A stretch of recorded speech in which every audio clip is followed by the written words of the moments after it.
Nagapabulong karon ang sangka estudyante kang University of Antique matapos mabiktima kang hising sa banwa kang Sibalom. Ang biktima ginkilala sa kay June Ambrosio, 19 anyos, residente kang Barangay Lumpatan, San Remeo.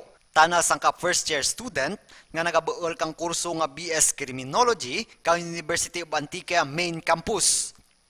Tana nakaagam kang pira ka mga laneg sa anang paa kag utod ang anang ugat sa anang busong nga gilayon man nga ginumpirahan sa Angel Sarsar Memorial General Hospital.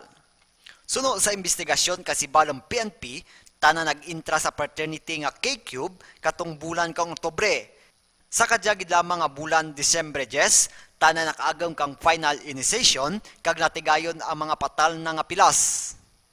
Nagapangayo karon kang hustisya ang pamilya Ambrosio sa mga otoridad kag sa pamunuan kang University of Antique para madara sa husgado ang taghimo. Para sa Ko Patrol, Peter Saldivar.